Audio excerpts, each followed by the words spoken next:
One of the most fascinating war campaigns in the ancient world took place in the year 701 BCE, when Sennacherib, king of Assyria, set out with a mighty army in an attempt to conquer Hezekiah, king of Judea, and his capital, Jerusalem. For thousands of years, we knew about this campaign only in the pages of the Bible, until 1830, when a surprising discovery was made in northern Iraq.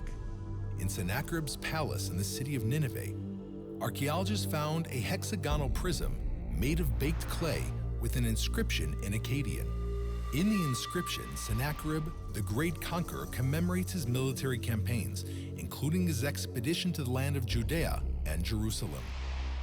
Sennacherib boastfully presents himself in the opening sentences. "I am Sennacherib, the great king, the mighty king, king of the world." He continues by bragging about his sophisticated conquest of the fortified cities of Judea. "As for Hezekiah the Judahite, who did not submit to my yoke, 46 of his strong-walled cities, as well as the small towns in their area, which were without number, by leveling with battering rams and by bringing up siege engines."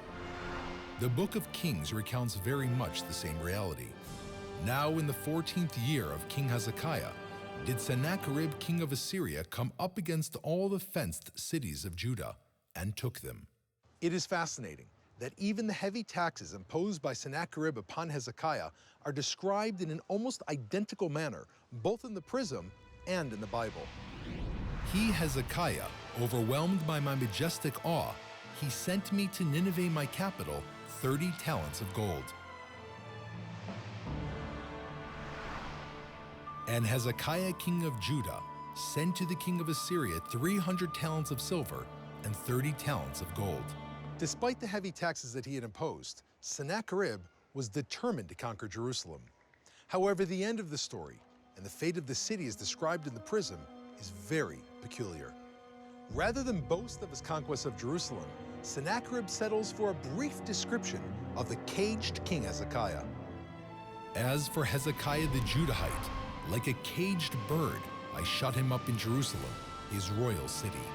I threw up earthworks against him, and one coming out of the city gate, I turned back to his misery."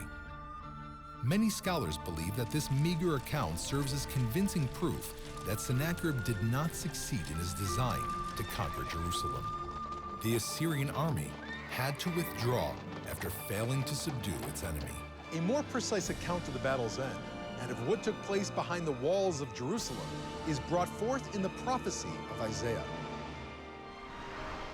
"Therefore thus says the Lord concerning the king of Assyria, he shall not come into the city, nor shoot an arrow there, nor come before it with shields, nor cast a bank against it. By the way he came, by the same shall he return, and shall not come into the city, says the Lord."